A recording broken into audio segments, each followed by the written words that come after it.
কষ্টে আছেন, রিজিক বন্ধ, খারাপ সময় যাচ্ছে, এর জন্য আল্লাহ ও রাসূলুল্লাহ সাল্লাল্লাহু আলাইহি ওয়াসাল্লাম কি বলে এবং কি প্রতিদান রেখেছেন? আল্লাহ বলেন, নিশ্চয়ই কষ্টের সঙ্গে রয়েছে স্বস্তি। সূরা ইনশিরাহ আয়াত ৬। কষ্টের সঙ্গে একাধিক সহজতা আসবে। রাসূলুল্লাহ সাল্লাল্লাহু আলাইহি ওয়াসাল্লাম বলেছেন যে আল্লাহ দুঃখ দেখেন, প্রতিদান দেন। মুসলমানের যে কোনো কষ্ট, তা যত সামান্যই হোক, এমনকি কাটার আচরও, তাতে তার গুনাহ মাফ হয়। সহিহ বুখারী হাদিস ৫৬৪১।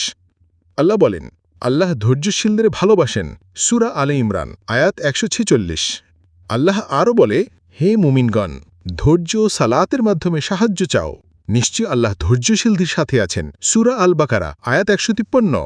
কোরআন তিলাওয়াত, এতে অন্তরে প্রশান্তি।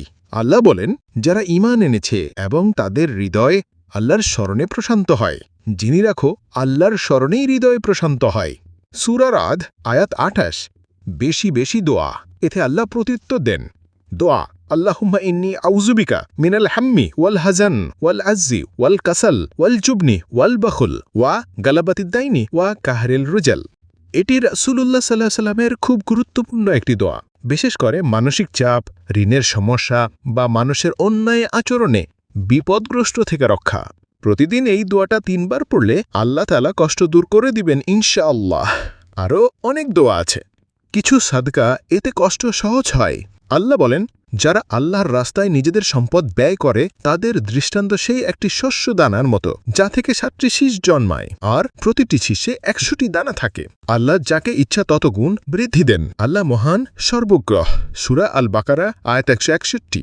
নামাজ পড়ুন, রাতে উঠে তাহাজ্জুদ নামাজ পড়ুন। সেজদায় পড়ে বলেন, হে আল্লাহ, আমি আর পারি না। মন খুলে মনের জোর লাগিয়ে কাঁদুন, এমনভাবে কাঁদুন যেন আপনি আল্লাহর কাছ থেকেই নিয়ে ফিরবেন। তখন চাইলে ১০০% পাবেন ইনশাআল্লাহ। কারণ প্রতি রাতের মাঝামাঝি সময় আল্লাহ বান্দাদের সবচেয়ে কাছে থাকেন। আল্লাহ কখনো ফিরিয়ে দেন না।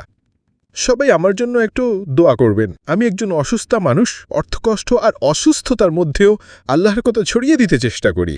আপনার একটি সাবস্ক্রাইব, একটি লাইক আমার জন্য দোয়ার মতো, তাই চ্যানেলটি সাবস্ক্রাইব করে নিন।